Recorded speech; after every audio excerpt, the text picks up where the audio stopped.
प्रणाम। आज एक जरूरी विषय पे बात करना चाहता हूँ। बात यह है कि आज हमारे देश का जो नियम है बच्चों को लेकर के, वो कहीं ना कहीं उससे मैं असहमत हूँ। असहमत क्यों हूँ? आए दिन मैं वीडियो देखता हूँ कि बच्चा पुलिस के पास चला गया है, अभिभावक ने मार दिया है, तो बच्चे अभिभावक से सॉरी बुलवाया जाता है बच्चों को। शिक्षक अगर स्कूल में मार दिया है तो शिक्षक से सॉरी बुलवाया जाता है बच्चों को। और जो भी 25-30 साल के ऊपर रहे होंगे, प्राइमरी स्कूल में या अपने गांव के स्कूल में पढ़े होंगे, उन्होंने देखा होगा शिक्षक का रूप। और वो जो डर था, पेरेंट्स भी, अभिभावक भी उन टीचरों के पास जाने से कतराते थे और उस डर में, उस माहौल में बच्चे पढ़ लेते थे।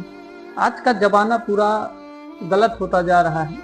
कहीं ना कहीं बच्चे अपने आप में अब स्वतंत्रता महसूस करना चाहते हैं, स्वतंत्र होना चाहते हैं, और जिसका परिणाम स्वरूप वो पढ़ाई नहीं कर रहे हैं। उनके दिमाग में सब कुछ है, सोशल मीडिया है, क्रिएटिविटी है, बस एजुकेशन नहीं है।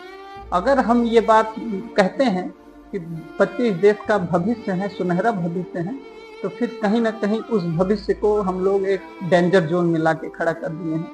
आए दिन वीडियो में देखता रहता हूँ कि शिक्षक से सॉरी बुलवाया गया, या अभी देवरिया में एक ऐसी घटना हुई थी जिसपे बच्चे ने कंप्लेन किया और अभिभावक को घुटने के बल बैठा के अपने ही बच्चे से सॉरी बुलवाया गया।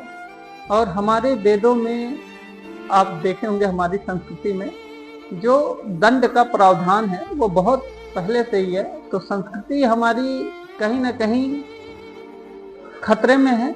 और आप ऋग्वेद कभी उठाइए, वहां पे देखिए तो ऋग्वेद जो पहला हमारा वेद लिखा गया 1500 बीसी के अराउंड, उसमें भी दंड का प्रावधान दिया गया। आपने अगर टीवी में यशोदा माता जी को, श्री कृष्ण को देखा होगा, तो देखा होगा कि श्री कृष्ण भी जब माखन चुराते थे तो यशोदा माँ उनको जिससे मस्ती थी उसको लेके दौड़ाती थी। तो कहीं ना कहीं ये विरासत, ये संस्कृति अब एक इंडेंजर्ड जोन में आके खड़ी है। और मैं सभी से रिक्वेस्ट करता हूँ कि अगर देश को एक अच्छे मुकाम पे खड़ा करना है, देश को और आगे ले जाना है, तो शायद इस कानून को बदलना पड़ेगा, शायद इस नियम को बदलना पड़ेगा। नहीं तो बच्चों का दिमाग जिस हिसाब से आज के ज़माने में होता जा रहा है, कहीं ना कहीं ये आप सभी के लिए इंडेंजर्ड है, खत्म चीज़ है, और ये अंधकारमय वाली है। हमारे बच्चे होंगे, आपके बच्चे होंगे, या किसी के बच्चे होंगे, कहीं ना कहीं आप भी मेरी इस बात से सहमत होंगे कि आज ये बच्चे अपने आप को स्वतंत्रता चाहते हैं, और उस स्वतंत्रता में अगर इनके विघ्न पड़ता है तो उसके लिए पेरेंट्स या शिक्षक जिम्मेदार हैं।